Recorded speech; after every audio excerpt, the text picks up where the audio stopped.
اعوذ باللہ من الشیطان الرجیم بسم اللہ الرحمن الرحیم السلام علیکم ورحمۃ اللہ وبرکاتہ۔ ہمارا موضوع ہے آج کا کرشن چندر۔ ان کے بارے میں ہم جاننے کی کوشش کریں گے۔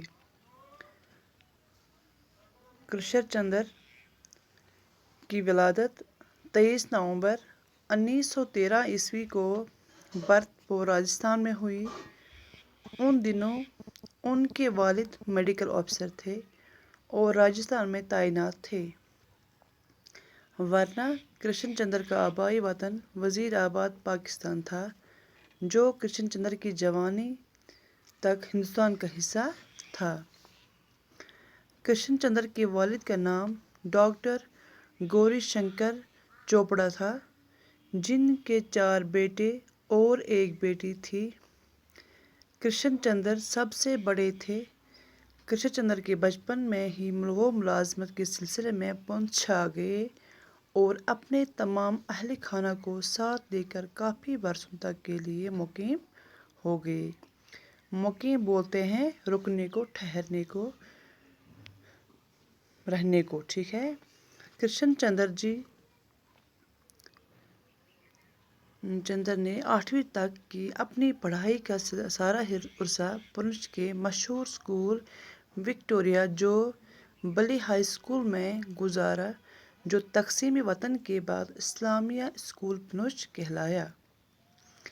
کہتے ہیں کہ بچپن میں کرشن چندر کا رجحان نثر کے مقابلے میں شاعری کی جانب زیادہ تھا، لیکن ان کے شاعر استاد دینا ناتھ رفیق کے مشورے پر انہوں نے شاعری ترک کر دی اور پونچھ کے دوسرے استاد ماسٹر بشمبر ناتھ کی ترغیب پر اردو نثر کی طرف راغب ہوئے۔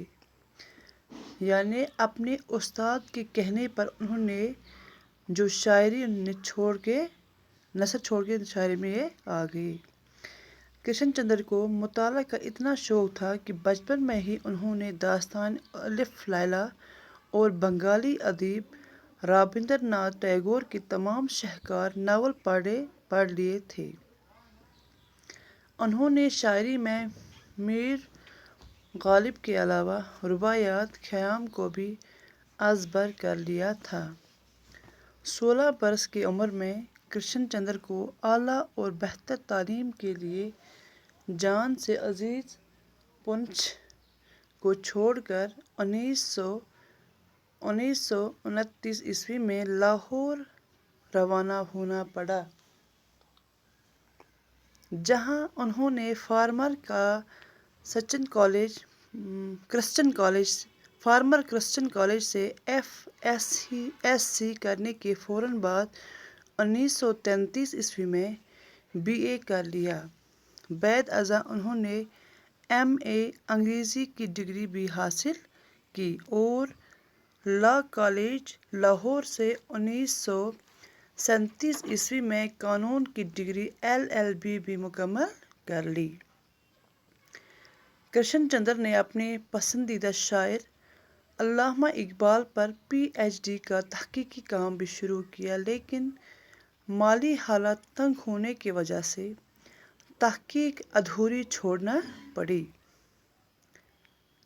کرشن چندر کے اولین افسانے اس وقت کے مشہور اردو رسائل و جرائد ہمایوں، ادبی دنیا، ادب لطیف، شاہکار، نیرنگ خیال، عالمگیر وغیرہ میں چھپتے رہے۔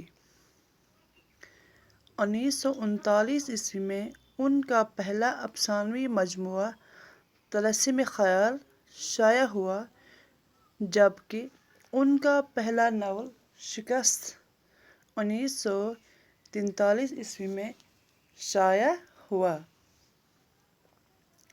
کرشن چندر نے کافی دنوں تک ریڈیو میں ملازمت کی، جہاں راجندر سنگھ بیدی، سعادت حسن منٹو، میم راشد اور اپیندر ناتھ عشق جیسے ادیب ساتھی بنے۔ آئندہ فلموں میں کام کرنے کی وجہ سے ساحر لدھیانوی مجروح سلطان پوری، سردار جعفری، میران جی، کیفی اعظم، عصمت چغتائی اور اختر ایمان جیسے قداور اور ہم عصر ادبا کے صحبت میں ان کا فن دن دگنی رات چگنی ترقی کرتا گیا۔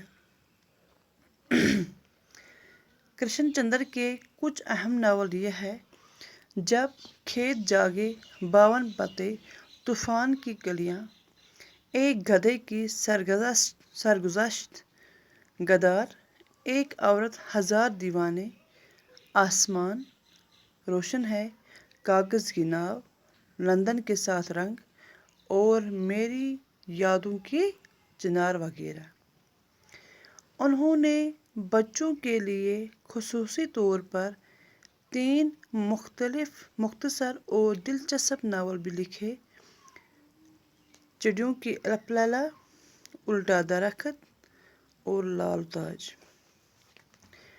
1974 میں کرشن چندر نے آخری بار اپنے اہل خانہ کے ساتھ پونچھ کا سفر کیا۔